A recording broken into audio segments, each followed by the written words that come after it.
हरिओम। नारायण नारायण नारायण। प्रज्ञा साधना आध्यात्मिक पुस्तक केंद्र, मुरलीपुरा, जयपुर, राजस्थान। आज का प्रसंग है पुस्तक संत प्रवर श्री प्रभुदत्त जी ब्रह्मचारी की पुस्तक अपनी निजी चर्चा भाग 1 से। यह पुस्तक 2 खंडों में है और इसकी पृष्ठ संख्या 750 लगभग पृष्ठ हैं। इसमें मूल्य मात्र 400 रुपये है। पुस्तक की छपाई और बाइंडिंग अच्छी है और भाषा शैली प्रभुदत्त ब्रह्मचारी जी की अतीव मुग्ध करने वाली, रोम रोम में प्रसन्नता भर देने वाली भाषा शैली उनकी, अभिव्यक्ति शैली उनकी है, अद्भुत है। उनकी लेखनी अद्भुत है एकदम। तो उसका एक प्रसंग सुना रहा हूँ। श्री हरि बाबा जी, ये प्रसंग इनकी जो पुस्तक है अपनी निजी चर्चा, जिसमें उन्होंने अपने जीवन प्रसंगों को लिखा है आरंभ से लेके और अंतिम अवस्था तक के। तो उसका एक प्रसंग है। हरि बाबा जी का घनिष्ठ संबंध था प्रभुदत्त ब्रह्मचारी जी से। तो हरि बाबा जी का प्रसंग वो लिख रहे हैं। श्री हरि बाबा जी इधर अभी कुछ ही दिनों से गंगा किनारे घूमते घूमते आए। उनका जन्म पंजाब के होशियारपुर ज़िले के एक छोटे से गांव मेंगरवाल में सिख धर्मावलंबी अहुलावाल सूद जाति में हुआ था। उनके पिता पटवारी थे। कहावत है, होनहार बिरवान की होत चीकने पात। ये बाल्यकाल से ही सौम्य, गंभीर और संसारी विषयों से विरक्त थे। ऐसे कारक पुरुषों को साधन नहीं करना पड़ता। ये तो जन्म जन्मांतरों में अनेक साधन करके ही अवतरित होते हैं। वे देश काल जाति संप्रदाय के बंधन से ऊपर उठे रहते हैं।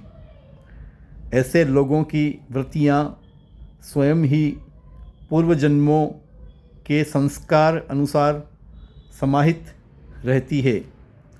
इनके माता पिता इनका विवाह करना चाहते थे, किंतु ये विवाह बंधन में बंधने के निमित्त संसार में थोड़े ही आते हैं। ये तो बंधन में बंधे हुए जीवों को मुक्त करके अवनी पर अवतरित होते हैं। प्रवेशिका माने इंटर परीक्षा पास करके ये चिकित्सा महाविद्यालय मेडिकल कॉलेज में प्रविष्ट हो गए। वहाँ की पढ़ाई में 1 वर्ष ही शेष था कि इसे झंझट समझकर तथा उसे छोड़कर अपने गुरु श्री स्वामी सच्चिदानंद जी के आश्रम में होशियारपुर में आकर रहने लगे। जिन दिनों ये चिकित्सा महाविद्यालय में पढ़ते थे, उस समय की एक घटना किसी ने मुझे बताई थी। ये अपनी कक्षा के कई छात्रों के साथ यंत्रों से कोई प्रयोग कर रहे थे प्रयोगशाला में। महाविद्यालय के अभ्यास कक्ष का कोई मूल्यवान कांच का पात्र इनकी सहपाठिनी एक लड़की से फूट गया। इनके सभी साथियों ने मिलकर उस लड़की का नाम तो बताया नहीं, इनके मत्थे ये दोष मढ़ दिया। प्रधानाचार्य ने कहा, तुमने इस पात्र को फोड़ा है, ऐसा ये तुम्हारे सभी साथी कह रहे हैं। ये कुछ भी नहीं बोले, चुपचाप खड़े रहे।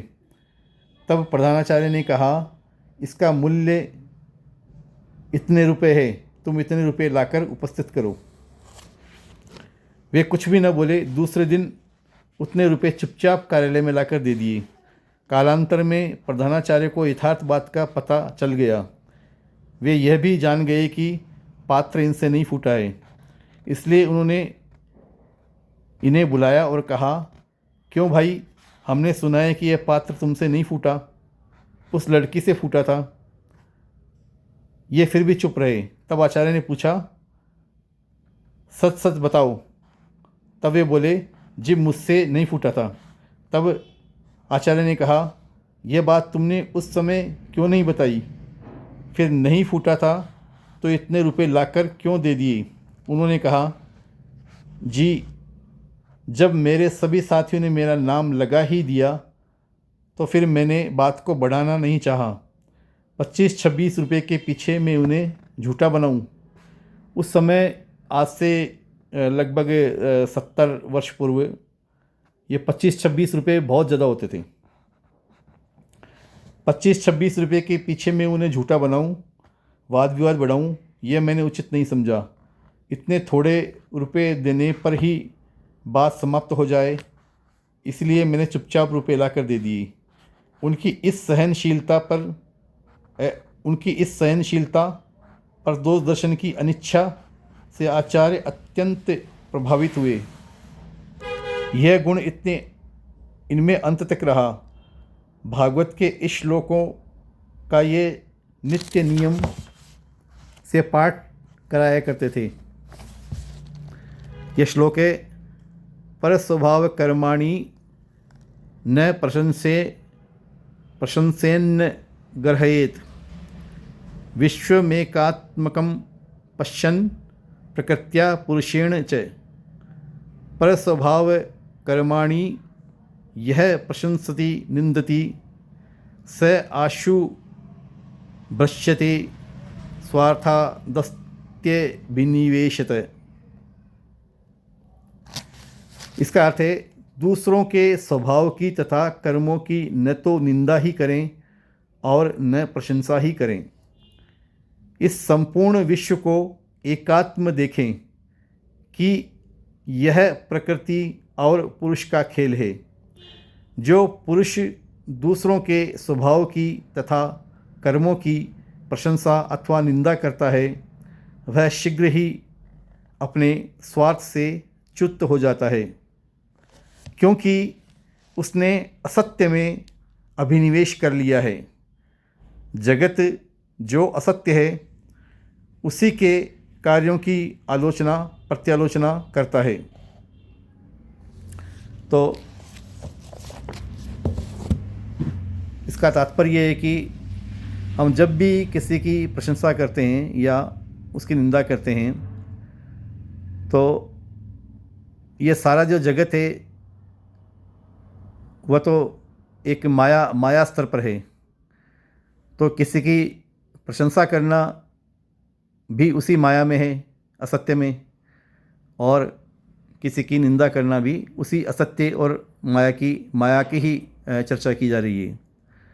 तो यदि किसी को इनसे ऊपर जाना है, मुक्त होना है असत संसार से, माया से, तो इसकी किसी भी प्रकार की चर्चा उसे नहीं करनी चाहिए और यह समझना चाहिए कि प्रकृति ही अपने में बरत रही है। ये प्रकृति में जो गुण होते हैं, सत्व तम रज, ये तीनों आपस में ही खेलते रहते हैं। तो ये बात मुझे समझ में आई। प्रज्ञा साधना आध्यात्मिक पुस्तक के अंदर इस प्रकार के महापुरुषों के, महान योगियों के, महान साधुओं के सुंदर ग्रंथों का प्रचार बिक्री के माध्यम से निरंतर कर रहा है। आपको जब भी आवश्यकता हो, प्रज्ञा साधना आध्यात्मिक पुस्तक केंद्र पर फ़ोन करके आप पूछ सकते हैं और पुस्तकों की, ग्रंथों की मांग कर सकते हैं।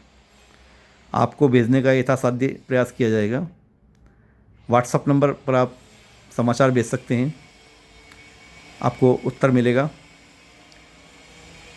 हमारा व्हाट्सएप नंबर है 98-295 477 73 9829547773। तो बंधुओं, इसका लाभ उठाइए, अपने मित्रों को भी बताइए। हम पूरे भारत के हर कोने में आध्यात्मिक साहित्य भेजते हैं और पाठक इससे बहुत ही लाभान्वित होते हैं, क्योंकि बहुत सी पुस्तकें जो उन्होंने सुन रखी है किंतु उनको प्राप्त नहीं है, 20-20 वर्षों से खोज रहे हैं, वो हमारे यहाँ उनको मिल जाती है। तो इस प्रकार से एक अच्छा कार्य हो रहा है। नारायण नारायण, हरे कृष्ण कृष्ण कृष्ण हरे हरे राम राम राम हरे हरे। आप प्रज्ञा साधना आध्यात्मिक पुस्तक केंद्र के इस चैनल को अधिक से अधिक प्रसार कीजिए, स्वयं भी सब्सक्राइब कीजिए, शेयर कीजिए। बस यही प्रार्थना है। नारायण नारायण, हरे कृष्ण।